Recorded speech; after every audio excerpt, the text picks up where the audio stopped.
মহাবিদ্যালয়ত ইতিমধ্যে মাননীয় মুখ্যমন্ত্ৰী ডক্টৰ হিমন্ত বিশ্ব শৰ্মা ডাঙৰীয়া আজি 2 বছৰমান আগতে ইয়াতে বিজ্ঞান শাখা প্ৰৱৰ্তন হৈছিলে আৰু সুন্দৰকৈ প্ৰায় 15 গৰাকী উচ্চ শিক্ষিত প্ৰবক্তাও ইয়াতে যোগদান কৰিছিলে আৰু প্ৰায় 250তকৈ বেছি ছাত্ৰ ছাত্ৰী আছে বিজ্ঞান শাখাৰ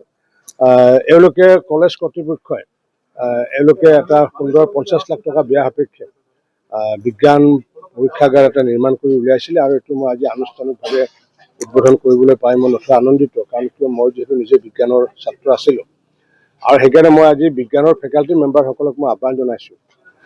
যে অকল যে ইয়াতে আমি ছায়েন্স প্ৰৱৰ্তন কৰিছোঁ বা ল'ৰা ছোৱালীসকল যে অকল বিজ্ঞান শাখাত পঢ়িব সেইটোৰ পৰিৱৰ্তে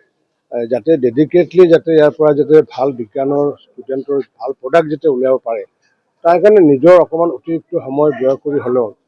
যাতে যিসকলে দুৰ্বল ষ্টুডেণ্টসকলক যাতে আমি সবল কৰিব পাৰোঁ তাৰ কাৰণে তেওঁলোকক মই আহ্বান জনাইছোঁ আৰু মই ভাবোঁ সেইটো তেওঁলোকৰ জীৱনৰ সেইটো ভাল প্ৰশান্তি হ'ব বুলি মই ভাবোঁ চাকৰি কৰি থকাটো এটা শান্তি কিন্তু দুৰ্বল ষ্টুডেণ্টক আমি আগুৱাই নিব পৰাটোহে আমাৰ কাৰণে জীৱনৰ কাৰণে প্ৰশান্তি হ'ব।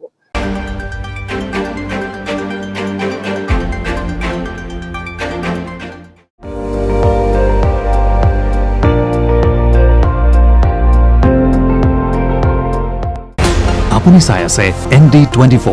সৰ্বশ্ৰেষ্ঠ নহয় সৰ্বোত্তমৰ দৌৰত।